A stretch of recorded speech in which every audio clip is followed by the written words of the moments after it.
ఇది ఎంత ప్రాముఖ్యత చెందిందో దాని ప్రాముఖ్యతే దీనికి వినాశనాన్ని తీసుకొచ్చింది. నినివే పట్టణం గురించి, నినివే పట్టణ ప్రజల గురించి బైబిల్లో కొన్ని మాటలు రాయబడి ఉన్నాయి. ఒకసారి చూద్దాం. బైబిల్ గ్రంథం నుంచి నహూము గ్రంథము 1వ అధ్యాయము 1వ వచనం ఇలా ఉంటుంది. నినివే గూర్చిన ఈ గ్రంథం అంతయు నినివే పట్టణం గురించి రాయబడింది. ఇది ఎలాంటిది అంటే 2వ అధ్యాయము 9వ వచనం ఒకసారి చూడండి. అది సకల విధములైన విచిత్రములకు ఉపకరణములతో నిండి ఉన్నది. ఈ నినివే పట్టణము లెక్కలేనంత వెండి బంగారములతో తొలతూగుతున్నటువంటి పట్టణం. ఈ నినివే పట్టణము పాడైపోవటానికి కారణాలు అనేకం ఉంటే అందులో ప్రధానమైనటువంటి కారణాల్లో ఒకటిగా ఇది కలిగి ఉన్నటువంటి డబ్బే కానీ ఉపకరణాలే కానీ. దీని యొక్క ప్రజల పరిస్థితి ఎలా ఉంది అంటే ఇదే గ్రంథము 3వ అధ్యాయము 1వ వచనంలో ఉంటుంది. చాలరా, ఈ పట్టణము అంట హత్య. కొంచెం కంటిన్యూ చేస్తే అది ఎడతెగక మోసముతోనూ బలాత్కారముతోనూ. చూసారా, ఈ హత్యలలో కొన్ని హత్యలు ఏ విధంగా జరుగుతాయంటే మోసాల వల్ల. వీళ్ళందరూ బలాత్కారంతో కూడినటువంటి హత్యలు, నరహత్యలు, వ్యభిచారము. మీరు చదవసలేదు కానీ 4వ వచనంలో ఉంటుంది. చక్కని దానివై వేషి అయి చెల్లంగితనమందు జ్ఞానము గల దానివై జారత్వము చేసి జనాంగముల మీద చెల్లంగతనము జరిగించి సంసారమును అమ్మి వేసిన దానా. ఎంత దౌర్భాగ్యపు స్థితిలో ఈ నినివే పట్టణం ఉందో చూడండి. జారత్వము, వ్యభిచారము, చెల్లంగితనము, బలాత్కారము, మోసము, హత్యలు, ఎన్ని తప్పులైతే ఉన్నాయో, ఎన్ని పాపాలైతే ఉన్నాయో ఆ పాపాలన్నిటిని చక్కగా టిక్ పెట్టి ఎస్ దీన్ని నేను చేశాను అని ధైర్యంగా చెప్పుకునేటువంటి దేశం ఏదైనా ఉందంటే నినివే పట్టణమే. దీనికి ఇంకా అదుపు ఏమీ లేదు, చెప్పేటోడు కూడా లేడు. దీని రాజు కూడా దరిదాపుగా అలాంటి క్రూరత్వపు సమాధానము స్వభావం కలిగిన వ్యక్తే. ఇలాంటి పట్టణాన్ని చూసి దేవుడికి బాధేసింది. ఈ దేశాన్ని, ఈ పట్టణాన్ని ఇలా వదిలేస్తే ఇది ఇంకా సర్వనాశనం అయిపోతుంది. దీన్ని జాగ్రత్తగా మాటలతో బుద్ధి చెప్పాల్సినటువంటి అవసరం వచ్చింది. ఎవరిని పంపిస్తే బాగుంటుందా అని ఆలోచన చేస్తే ఆ సమయంలో ఎవరు కనిపించారంటే ప్రవక్త అయినటువంటి యోనా గారికి దేవుడు అన్ని విషయాలు చెప్పాడు. రెండవది, యోనా గారికి ఈ నినివే పట్టణం గురించిన పూర్తి సమాచారము తెలుసు. దేవుడు అంత బాధపడి అయ్యో ఆ దేశము నాశనం అయిపోతూ ఉంది, దానికి లేనటువంటి జబ్బు లేదు, దానికి లేనటువంటి పాపము లేదు, యోనాన్ని వెళ్ళి దాని గురించి వాళ్ళకు మీరు చేస్తున్నది తప్పు, మీరు మారు మనసు పొందండి, తిరిగి దేవుని యొక్క పాదాలు చెంతకు రండని నువ్వు ఒకసారి వెళ్ళి నా కొరకు ఈ పని చేసి పట్టమని దేవుడు యోనాతో చెప్తే యోనా ఏం చేయాలి? దేవుడే ఆ పట్టణం గురించి అంత బాధపడుతూ ఉంటే ఆ పట్టణం గురించి ఒక ప్రవక్తగా నేను ఇంకెంత బాధపడాలి అని కుదిరితే ఆ పట్టణం గురించి యోనా గారే ఉపవాసం ఉండి ప్రార్థన చేయాలి. నెహెమీయా ఎలా చేశారో, ఎస్తేరు ఎలా చేశారో, మొర్దెకై ఎలా చేసిందో అలాగే యోనా గారు కూడా ఈ నినివే పట్టణం గురించి ఉపవాసం ఉండి కన్నీటితో విజ్ఞాపన ప్రార్థన చేసేటువంటి అవకాశం ఉంది, కానీ చేయట్లా. ఎందుకో తెలుసా? ఆ పట్టణం ఎంత నాశనం అయిపోతే యోనా గారికి అంత సంతోషం. ఎందుకంటే ఈ పట్టణం అంటే యోనా సంతతికి, యోనా కుటుంబీకులకి ఎప్పుడు పడనటువంటి వైరం అన్నమాట. ఇది నాశనం అయిపోతే నేను చూసి ఎంజాయ్ చేద్దాం అనుకున్నానని దేవుడితోనే చెప్పినటువంటి దీశాలి యోనా. నువ్వు వాడైకి ఆ దేశానికి వెళ్ళి వాళ్ళకి ప్రచురణ చేయమంటే దానికి వ్యతిరేకంగా వెళ్తాడు. వెళ్ళి ఏమన్నా మెలకుగా ఉంటే దేవుడైనా చెప్తాడేమనుకున్నాడు, నిద్రపోతూ ఉన్నాడు. వాడికి నిద్రపోతూ ఉన్నాడు. మనకి ఎప్పుడు నిద్ర వస్తుందో తెలుసా? మనకేం పట్టనప్పుడు, ఇంకొకటి ఇలాంటి ప్రసంగాలు విన్నప్పుడు. దేవుడు ఎంతో టెన్షన్ పడి ఎంతో బాధపడి యోనాన్ని వెళ్ళి ఆ పట్టణాన్ని జాగ్రత్త పరచు, వాళ్ళు చేసేటువంటి తప్పులు కానీ పాపాలు కానీ వారికి తెలియపరచు, జాగ్రత్తగా ఉండడానికి బుద్ధి చెప్పు అని ఎంతో బాధతో యోనాను పంపిస్తే ఇవేమి నాకు పట్టవు, అసలు నీకు ఏమీ తెలియదు అన్నట్టు శుభ్రంగా వెళ్ళి ఏదో టూర్కి వెళ్ళినట్టు వాడ ఎక్కి వాళ్ళ కూర్చుని చక్కగా నిద్రపోతూ ఉన్నాడు. ఆ సమయంలో ఓడలో ఉన్నటువంటి నావికులతో పాటు ఓడను నడిపే వాళ్ళు కూడా ప్రార్థన చేశారు. దేవుడికి కోపం వచ్చి ఇక మీరు సైలెంట్గా ఉంటే కాదు, సముద్రం చెప్పారు మీరు మీ పని కానివ్వండి అని. సముద్రం తన పని కానిచ్చింది. అందరూ టెన్షన్ పడుతూ ఉన్నారు. ఓడ నడిపేవాళ్ళు వాళ్ళలో ఉన్నారు. యోనాను ఏమంటారు తెలుసా?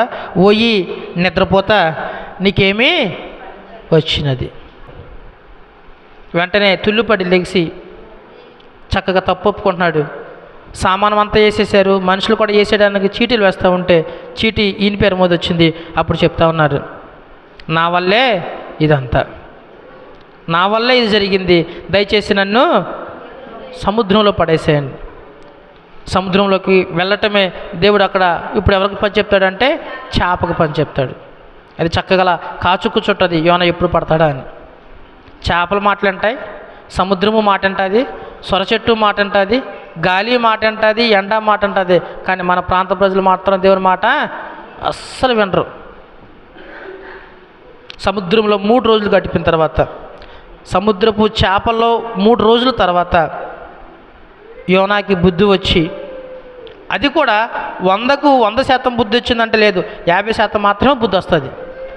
3 రోజులు నడిచే ప్రయాణం అయితే 1 రోజు నడిచి అంటే మధ్యలోకి వెళ్తే అందరికీ చెప్పాల్సి వస్తుందని 3 రోజులు ప్రయాణం అయితే 1 రోజు ప్రయాణం చేసి వాళ్ళందరికీ చెప్తున్నటువంటి ఒక చక్కటి మాట 3వ అధ్యాయంలో 1వ వచనం. అంతటా యెహోవాకు 2వ మారు యోనాకు ప్రత్యక్షమై సెలవిచ్చినదేమనగా, నీవు లేచి నినివే మహాపురమునకు పోయి నేను నీకు తెలియజేయు సమాచారము దానికి ప్రకటన చేయము. కాబట్టి యోనా లేచి యెహోవా సెలవిచ్చిన ఆజ్ఞ ప్రకారము నినివే పట్టణమునకు పోయాను. నినివే పట్టణము దేవుని దృష్టికి గొప్పదై 3 దినముల ప్రయాణమంత పరిమాణము గలద పట్టణము. యోనా ఆ పట్టణములో 1 దిన ప్రయాణమంత దూరము సంచరించుచు ఇక 40 దినములకు నినివే పట్టణము నాశనమగుమని ప్రకటన. చివరికి యోనా తలగొడి దేవుడికి 2వ మారు దేవుడు ఏదైతే చెప్పాడో ఆ మాటను పట్టుకుని 1 రోజంతా ప్రయాణం చేసి ఇక సత్య సువార్తను ప్రకటించడం ప్రారంభించాడు. ఏదైతే దేవుడు యోనాతో చెప్పాడో ఆ మాట చెప్తా ఉన్నారు. ఏంటంటే నినివే పట్టణపు వారును దేవుని యందు విశ్వాసం ఉంచి ఉపవాసం ఉండి, ఇక్కడ ప్రత్యేకంగా ఒక మాట చెప్తాను మీకు. పట్టణంలో ఏదైనా పని చేయాలంటే ముందు ఎవరు పర్మిషన్ తీసుకోవాలి తెలుసా? రాజు పర్మిషన్ తీసుకోవాలి. రాజు పర్మిషన్ తీసుకోకుండా ఏమి చేయడానికి వీలు లేదు. ఎప్పుడైతే యోనా గారు అయిష్టంతో మొక్కుబడిగా అమ్మ మీరు మారండి, మారకపోతే 40 రోజుల్లో మీ పని అయిపోద్దంట అని ఏదో మొక్కుబడిగా దేవుని యొక్క వాక్యం ప్రకటిస్తేనే ఆ పట్టణస్థులందరూ ఏం చేశారు? రాజుకి కూడా ఇంకా ఇన్ఫర్మేషన్ ఇవ్వలేదు, వాళ్ళే డిసైడ్ అయిపోయారు. ఏంటో తెలుసా? ఉపవాసం ఉండడానికి. ప్రజలు హల్లెలూయా, హల్లెలూయా, హల్లెలూయా. నినివే పట్టణపు వారు దేవుని యందు విశ్వాసం ఉంచి ఉపవాస దినమును చాటించి గనులేమి అల్పులేమి అందరూ గోనిపట్ట కట్టుకొనిరి. రాజు దగ్గరికి ఇక సమాచారం లేదు. ఎవరికైతే ఈ వాక్యం వినబడుతుందో, ఎవరైతే వాక్యానుసారమైన జీవితం కలిగి ఉన్నారో, వెంటనే మనం చేసేటువంటి పనులన్నీ తప్పు, ఇవి దేవునికి అయిష్టమైనవి, దేవునికి మన పట్ల బహు కోపం వచ్చింది, అయ్యో 40 రోజుల్లో మనం చనిపోతూ ఉన్నాము, 40 రోజుల్లో మన ప్రాంతం సర్వ నాశనం అయిపోతూ ఉంది. కాబట్టి మనం ఏం చేయాలంటే ఏకనైనా దేవుని ఎరగాలి, ఏకనైనా మనందరం ఉపవాసం ఉండి ఏం చేయాలి? ప్రార్థన చేయాలి. యోనా గారు ఏదో మొక్కుబడిగా ఉపవాసం ఉండమని చెప్పకపోయినా మొక్కుబడి సువార్త ప్రకటిస్తేనే వాళ్ళంతగా రియాక్ట్ అయ్యారే. మనం ఎన్నో రోజుల నుంచి ప్రతిరోజు దేవుని ఒక వాక్యాన్ని ఏమంటాం, ప్రతిరోజు వాక్యంకు సంబంధించినటువంటి సమాచారం ఏదో విధంగా టీవీ ద్వారా ఫోన్ ద్వారా ఏదో విధంగా తెలుసుకుంటాం. ఇంకెప్పుడు మనలో ఇలాంటి క్యూరియాసిటీ వస్తుంది, ఇంకా ఎప్పుడు మనలో ప్రార్థన చేయాలి, ఉపవాసం ఉండాలి అనే ఆతృత మనకు వస్తుంది. మొక్కుబడిగా వింటేనే ఇంత జరిగిందే.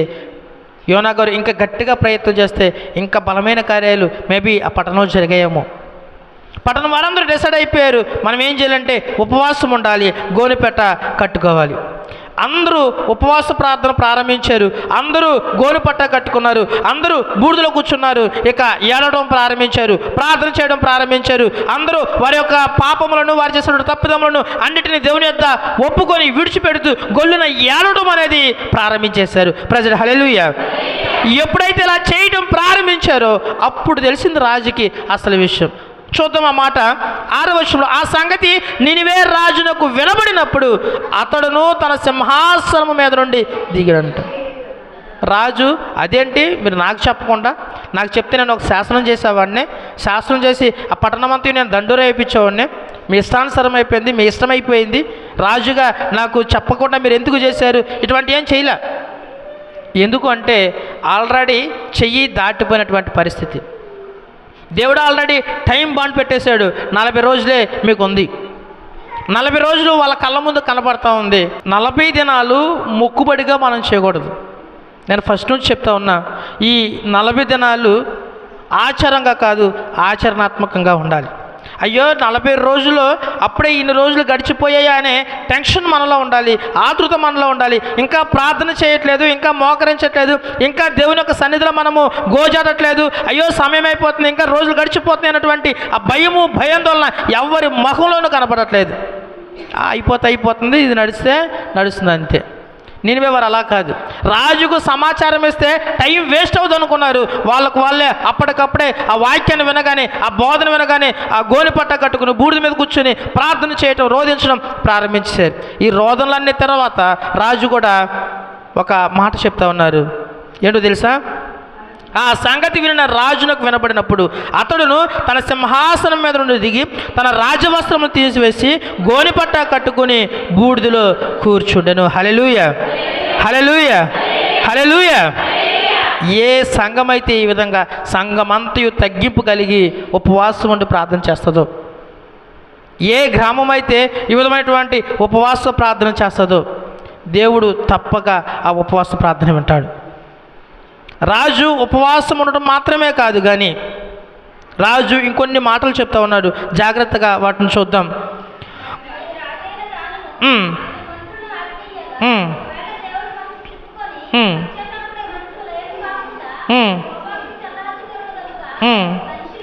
మనుష్యులు ఏది పుచ్చుకొనకూడదు, పశువులు కానీ, ఎద్దులు కానీ, గొర్రెలు కానీ మేత వేయకూడదు, నీళ్లు తాగకూడదు.